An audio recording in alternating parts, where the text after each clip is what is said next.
सोचो, अगर हमें 15 सालों के लिए बिना बिजली के रहना पड़े तो हमारी जिंदगी कैसी होगी? क्या हम इंसान बिना बिजली के सरवाइव कर पाएंगे या फिर मारे जाएंगे? चलिए जानते हैं। तो कहानी की शुरुआत कुछ पुराने दिनों के शिकागो में होती है, जहाँ सभी इंसानों के पास इलेक्ट्रिसिटी थी। यहाँ पर हम एक चार्ली नाम की बच्ची को देखते हैं जो कार्टून देख रही थी। वहीं उसका छोटा भाई डैनी आईपैड में गेम खेल रहा था और उनकी मॉम रेचल फोन पर किसी से बातें कर रही थी कि तभी उसका हस्बैंड बेन घबराता हुआ घर आता है और उन्हें बताता है कि उनके पास ज्यादा टाइम नहीं है। जिस पर रेचल उससे पूछती है कि तुम किस बारे में बात कर रहे हो। अचानक यहाँ बेन के घर में लाइट्स ब्लिंक होने लगती है और उसके लैपटॉप में भी कुछ फाइल्स डाउनलोड होने लगती है, जो अगले ही सेकंड में 100% डाउनलोड भी हो जाती हैं। जिसके बाद वो अपने लैपटॉप से यूएसबी निकालकर उसे एक मेटल के लॉकेट में लगाने लगता है। वहीं दूसरी ओर हाईवे पर माइल्स और उसका दोस्त अपनी कार से निकलते हैं, जहाँ उनके पीछे रुकी हुई गाड़ियों की लाइन लगी हुई थी, जिनकी हेडलाइट्स भी एक के बाद एक अपने आप बंद हो रही थी। आसमान में प्लेन्स भी इधर उधर क्रैश होने लगे थे, जमीन पर ट्रांसफार्मर्स फटने लगे थे और यहाँ तक कि विलीस टावर भी एकदम काला पड़ चुका था। इसके बाद हम धरती को अंतरिक्ष से देखते हैं, जहाँ धीरे धीरे धरती से बिजली गायब होती हुई नजर आ रही थी। अंधेरा यूएसए के नॉर्थ से होते हुए ईस्ट और साउथ में फैलता चला जा रहा था और चारों तरफ ऐसा समा हो गया था कि बिल्कुल कैंडल लाइट डिनर का माहौल था। लेकिन आज की जनरेशन यानी कि जेन जी के लिए इंटरनेट ना होने का मतलब है कयामत का आ जाना। इसके बाद हमें एक स्टोरी सुनाई जाती है, जिससे हमें पता चलता है कि उस ब्लैकआउट डे को 15 साल से ज्यादा हो गए हैं। ब्लैकआउट डे के बाद इलेक्ट्रिसिटी वापस आई ही नहीं, जिस वजह से इलेक्ट्रिसिटी से चलने वाली सभी चीजें बेकार हो गई थी। यहाँ तक कि लोगों के कार इंजन्स, जेट टर्बाइन्स और जरा जरा सी बैटरीज भी बिल्कुल खराब हो गई थी। इन सब चीजों की वजह से बड़े पैमाने पर सभी के हालात बहुत खराब हुए। बीमारी बढ़ी लेकिन दवाइयाँ नहीं मिली, आग लगी लेकिन आग बुझाने वाली गाड़ियाँ नहीं थी, फैक्ट्रीज थी लेकिन वहाँ खाने के लिए कुछ नहीं था और सभी लोग हाथ से काम कर रहे थे। जिसके बाद जल्द ही सरकारें गिरने लगी और मिलिटियास बढ़ने लगी थी। ब्लैकआउट के बाद यूनाइटेड स्टेट्स 6 भागों में बंट चुका था, जो कि the Monroe Republic, the Georgia Federation, the Plains Nation, Texas, the California Commonwealth और बाकी बंजर जमीन थी। इन सभी शहरों के ऐसे हालात को देखकर ज्यादातर लोग यहाँ से कहीं और शिफ्ट हो चुके थे, जिनमें से एक बैन और उसकी फैमिली भी थी, क्योंकि वो वहाँ के विलेज एरिया में रहने लगे थे, जो कि द मोनरो रिपब्लिक एक पीसफुल कॉलोनी थी, जहाँ कुछ 100 लोग जाकर बस गए थे। यहाँ हमें पता चलता है कि बेन की वाइफ का कुछ साल पहले ही देहांत हो गया था और अब वो एक ब्रिटिश मेडिकल डॉक्टर मैगी को डेट कर रहा था। उसके बच्चे डैनी और चार्ली भी अब बड़े हो चुके हैं, लेकिन डैनी को अकेले रहना ज्यादा पसंद है, क्योंकि वो अस्थमा की बीमारी से गुजर रहा है। ऐसे ही एक दिन चार्ली अपने भाई के साथ जंगल में जाती है, जहाँ उन्हें एक अबेंडन वैन दिखती है। चार्ली उसके अंदर जाती है और वहाँ उसे एक मिनी फ्रिज मिलता है, जिसे देखकर उसे अपने बचपन की याद आने लगती है, जब ब्लैकआउट डे के बाद उसके मॉम डैड ने उसे वो पिघली हुई आइसक्रीम दी थी, क्योंकि वो उस वक्त की आखिरी आइसक्रीम थी। एक दिन जब चार्ली हर दिन की तरह जंगल में एक चक्कर लगाने जाती है, तब मोनरो मिलिटिया, जो कि मोनरो रिपब्लिक की मिलिट्री फोर्स है, वो कॉलोनी के अंदर आते ही धावा बोल देती है। मिलिटिया की कलाई पर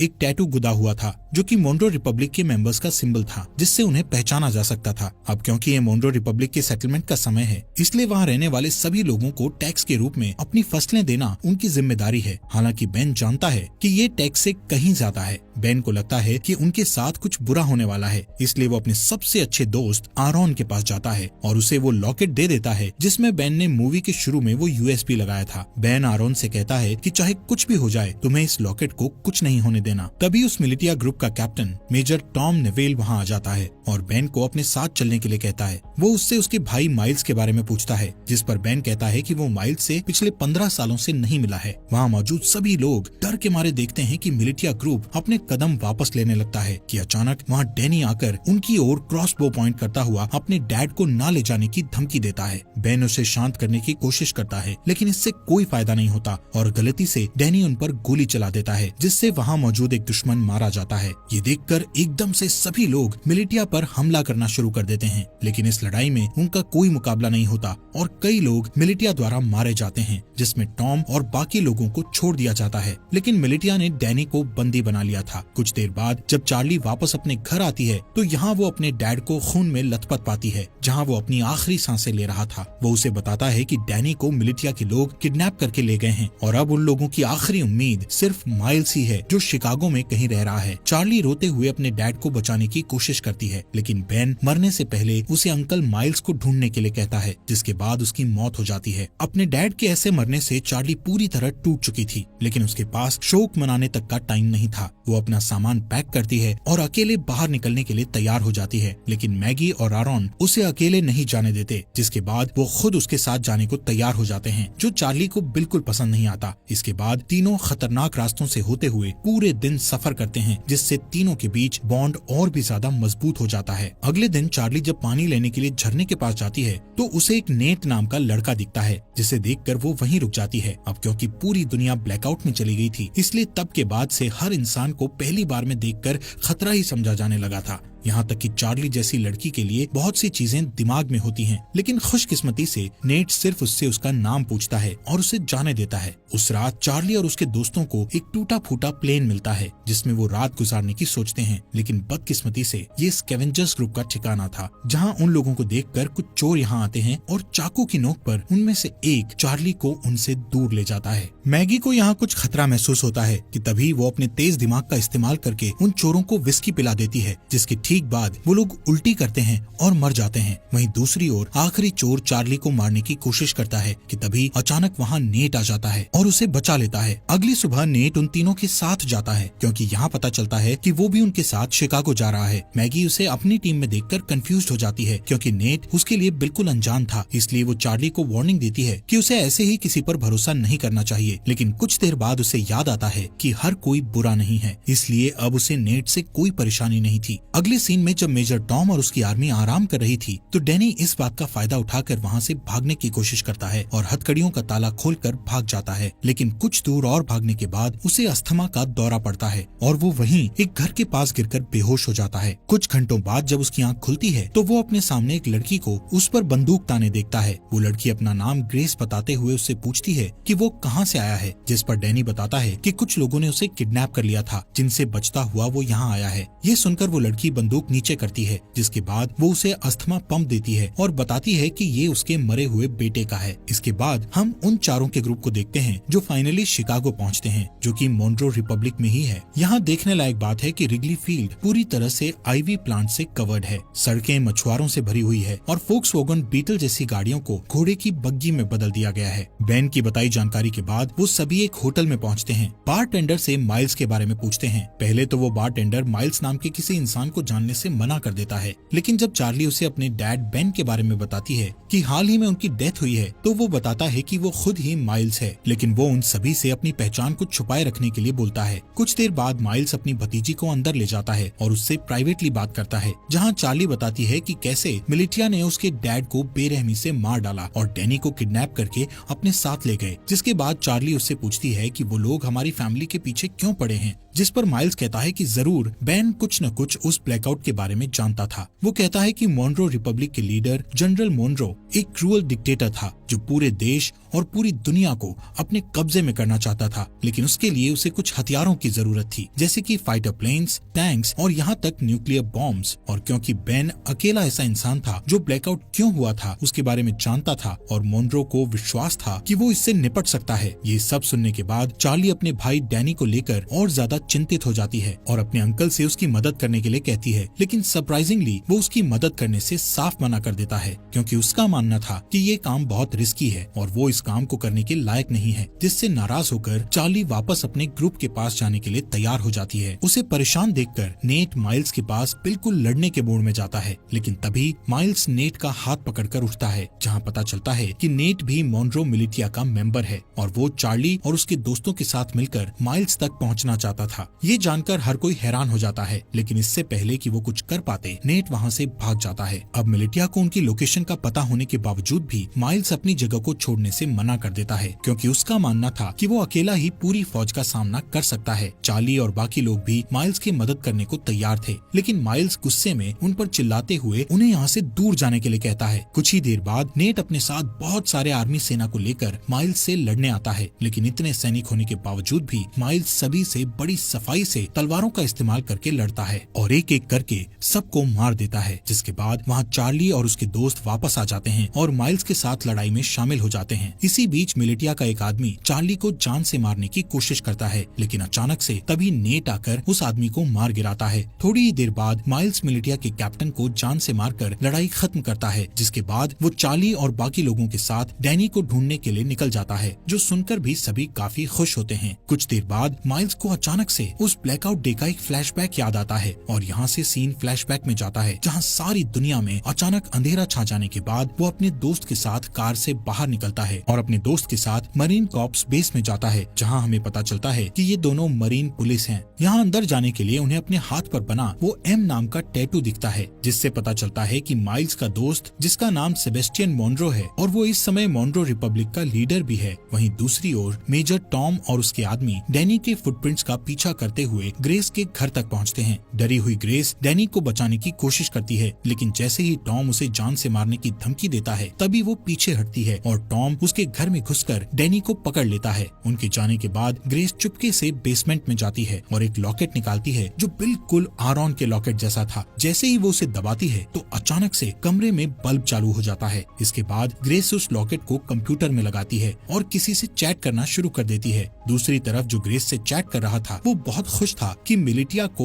उनके छुपे हुए राज के बारे में नहीं पता चला। यहाँ प्रेजेंट में माइल्स ग्रुप को अपने साथ ही रखता है, जो कि अपनी एक पुरानी साथी को ढूंढ रहा है जिसका नाम नोरा है, जो एक्सप्लोजिव्स बनाने में माहिर है। माइल्स चार्ली को बताता है कि अगर उन्हें डैनी को बचाना है तो उन्हें नोरा जैसे तेज फाइटर की जरूरत पड़ेगी। यहाँ टैवर्न में अचानक उनके ऊपर कुछ दुश्मन हमला कर देते हैं, लेकिन इस बार भी माइल्स सबको हरा देता है। तभी वो एक आदमी को पकड़ता है और उसका गला घोटते हुए नोरा की लोकेशन पूछता है। यहाँ हमें पता चलता है कि नोरा को भी मिलिटिया ने पकड़ रखा है और इस समय वो मिलिटिया में एक नौकर बनकर रह रही है। उस रात माइल्स अकेले ही बाहर जाने का फैसला करता है, ये कहते हुए कि वहाँ जाना खतरे से खाली नहीं है। जिसके बाद वो रेडी होकर बाकी ग्रुप के लोगों को लॉवेल इंडियाना में अगले 2 वीक बाद मिलने के लिए कहता है। हालांकि अगली सुबह जब मैगी और आरॉन जागते हैं तो उन्हें पता चलता है कि जिद्दी चार्ली भी माइल्स के साथ निकल गई है, जो चीज उन्हें बिल्कुल अच्छी नहीं लगती। अब उनके पास कोई चारा नहीं बचा था, इसलिए आरॉन मैगी को लॉकेट देता है जो कि बेन ने उसे दिया था। वो ये भी बताता है कि बेन ने उन्हें ग्रैंड पार्क में एक लेडी से मिलने के लिए भी कहा था, जो और कोई नहीं बल्कि ग्रेस ही है। हालांकि दोनों अभी भी चार्ली को लेकर चिंतित हैं, लेकिन उन्हें लगता है कि वो ठीक हो जाएगी और इसके बदले वो ग्रेस को ढूंढने के लिए ग्रैंड पार्क जाने लगते हैं। ये दोनों ग्रेस को ढूंढने निकल जाते हैं, जहाँ इन्हें लगता है कि ग्रेस ही वो की हो सकती है जिससे अर्थ पर इलेक्ट्रिसिटी को वापस लाया जा सकता है। वहीं दूसरी ओर जब मेजर टॉम अपनी सेना को लीड करते हुए अपने अड्डे की ओर जा रहे थे कि तभी अचानक एक गोली चलने की आवाज सुनाई देती है, जो सुनते ही वो लोग अपना रास्ता बदलकर उस गन शॉट की आवाज का पीछा करते हैं, जिसका पीछा करते करते वो लोग एक छोटे से घर तक पहुंचते हैं, जहां इन्हें पता चलता है कि इस मॉन्ड्रो रिपब्लिक में आम इंसान अपने पर्सनल बंदूकें और गोला बारूद नहीं रख सकते। इसी वजह से सभी लोग क्रॉसबोज और दूसरे हथियारों का इस्तेमाल करते हैं। इसी के चलते मेजर टॉम उस घर के मालिक को धमकी देता है कि वो अपने घर के सभी हथियारों को उन्हें दे दे। उस आदमी को लगता है कि वो हथियार देने के बाद भी मारा जाएगा, इसलिए वो अपने घर से एक बंदूक निकालकर बाहर खड़े एक आदमी को गोली मार देता है कि तभी मेजर टॉम उस आदमी को गोली मारकर उड़ा देता है। इन सब चीजों के बाद हम वहीं डरे हुए डैनी को देखते हैं। अगले सीन में मिलिटिया के अड्डे पर हमें फॉर्मली जनरल मॉन्ड्रो से मिलवाया जाता है, जिसका हाथ इन सभी बुरी चीजों में है।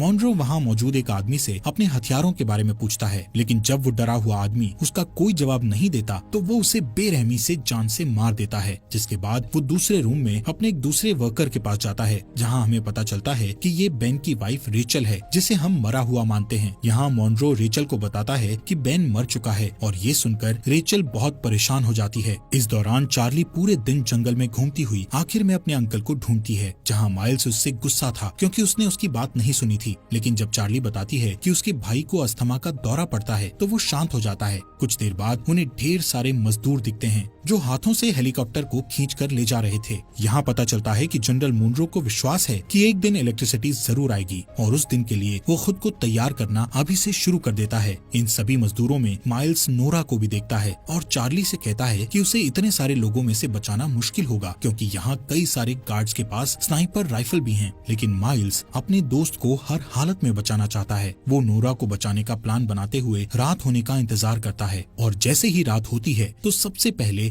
चार्ली डिस्ट्रैक्शन पैदा करती है और वहाँ मौजूद गार्ड्स को भगा देती है। फिर वो वहाँ गार्ड्स के पीछे छुप जाता है और आखिर में नोरा को बचाकर अपने साथ ले जाता है। लेकिन इस बात से नोरा नाराज हो जाती है क्योंकि वो खुद जानबूझकर कैदी बनी हुई थी क्योंकि उसे उनकी राइफल चुरानी थी। उन स्नाइपर्स के पास ऐसे हथियार हैं जो आमतौर पर मिलना मुश्किल हैं। कुछ देर बाद माइल्स नोरा से कहता है कि उसे अपनी भतीजी को बचाने के लिए उसकी मदद चाहिए, जिसके लिए वो तुरंत मान जाती है। लेकिन इसके बदले वो उससे स्नाइपर्स से राइफल चुराने में मदद मांगती है। माइल्स को ये मुश्किल लगता है लेकिन इस समय उसके पास नोरा की बात मानने के अलावा कोई चारा नहीं था। थोड़ी देर बाद वो तीनों पास की एक झोपड़ी में जाते हैं जहाँ वो तीनों डैनी को बचाने की प्लानिंग करते हैं। बारूद का यूज करके नोरा एक टेम्परेरी हथियार बनाती है जिसका इस्तेमाल वो उन स्नाइपर्स वाले गार्ड को मारने के लिए करेंगे। लेकिन एक दिक्कत ये है कि इस हथियार का असर सिर्फ कुछ मीटर्स तक ही रहेगा, जिसका मतलब हुआ कि उनमें से किसी एक को गार्ड के पास जाकर उन्हें गोली मारनी होगी। वो लोग प्लान करते हैं कि माइल्स और नोरा आसानी से उनकी पकड़ में आ जाएंगे, लेकिन चार्ली उनका आखिरी ऑप्शन होगा। यहाँ से जाने से पहले माइल्स उनसे कहता है कि जैसे ही वो सभी गार्ड्स मर जाएंगे तो वो सभी पहरेदारों को निकाल लेंगे। कुछ ही देर बाद चार्ली अपने हथियार को स्लीव्स के अंदर छुपाती है और एक खोया हुआ इंसान होने का नाटक करती हुई पहरेदारों के पास जाती है, जिसके बाद वो तुरंत हथियार लेकर गार्ड्स के पास जाती है और तुरंत उन्हें मार देती है। इससे पहले कि बाकी गार्ड्स कुछ कर पाते, वहाँ नोरा और माइल्स आकर उन पर हमला कर देते हैं। इस लड़ाई के बाद जब वो लोग सभी मजदूरों को आजाद कर रहे थे तो नोरा ये रिवील करती है कि उसने अपने रेबल के लिए स्नाइपर चोरी की थी।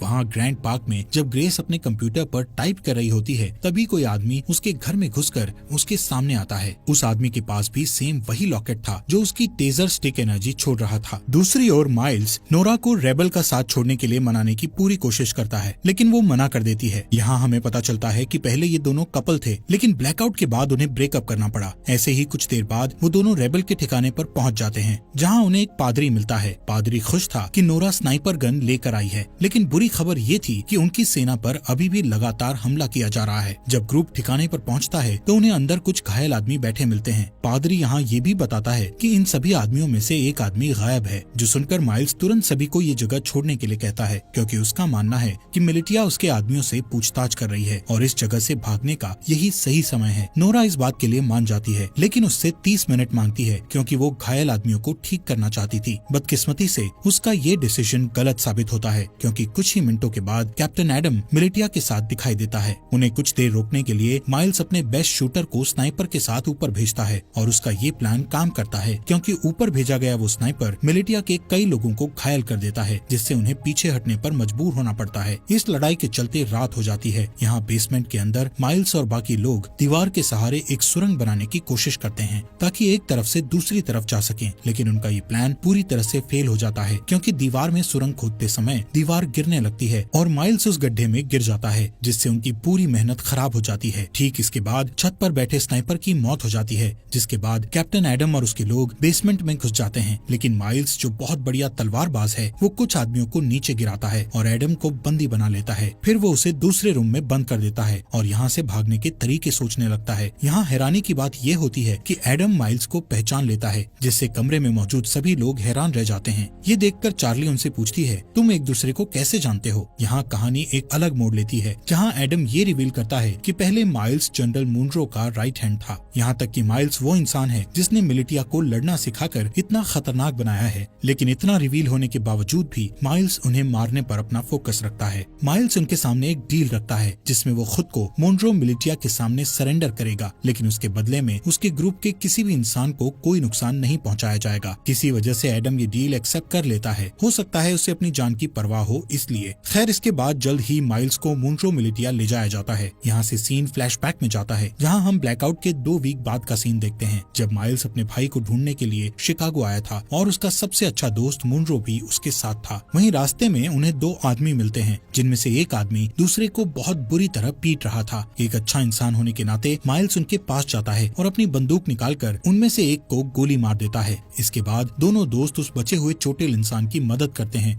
जो और कोई नहीं बल्कि कैप्टन एडम ही था, और इसीलिए वो आज तक माइल्स की इतनी रिस्पेक्ट करता है क्योंकि उसने उसकी जान बचाई थी। यहाँ से सीन वापस प्रेजेंट में आता है। जैसे ही माइल्स मिलिटिया को अपनी जगह पर ले जा रहा था तो रास्ते में वो एक ब्रिज पार करते हैं, जहाँ अचानक से एक एक्सप्लोजन होता है जिससे सभी लोग चौंक जाते हैं, और इसी दौरान नोरा और चार्ली माइल्स को उनसे बचा लेते हैं। वहाँ से जाने से पहले वो एक और एक्सप्लोजन करते हैं जिससे वो पकड़े न जाएं। वहीं दूसरी ओर मैगी और आरोन जो ग्रेस को ढूंढने के मिशन पर हैं, आखिरकार वो उसके घर तक पहुँच जाते हैं, लेकिन उस घर में कोई भी नहीं था क्योंकि ग्रेस ने ये घर छोड़ दिया था। यहाँ आरोन जो गूगल का एक पुराना एम्प्लॉय होने का दावा करता है और कहता है कि वो कंप्यूटर के बारे में बहुत कुछ जानता है। इसके बाद वो बेसमेंट में जाता है जहाँ उसे ग्रेस का कंप्यूटर रखा मिलता है, जिसे देखकर पता चलता है कि इसे हाल ही में बनाया गया था, जिससे पता चलता है कि यहाँ इलेक्ट्रिसिटी थी। हालांकि जब वो कई घंटों तक कंप्यूटर की जांच पड़ताल करता है तो उसे वहाँ कोई सुराग नहीं मिलता। आरोन थक जाता है और ऊपर जाकर वो कंप्यूटर मैगी को दिखाता है। तभी उसका लॉकेट चमकने लगता है और पास में रखे हेडफोन में गाना बजना शुरू हो जाता है, जहाँ मैगी के आईफोन में जान सी आ जाती है, जिसकी वजह से वो कई सालों बाद अपने बच्चों को देखती है। दोस्तों, हमारे फॉक्स एक्सप्लेनर हिंदी चैनल को सब्सक्राइब करना मत भूलना। और ये रेवोल्यूशन वेब सीरीज आपको यहाँ तक कैसी लगी, इस सीरीज के नेक्स्ट एपिसोड लाएं या नहीं, कमेंट बॉक्स में हमें जरूर बताएं।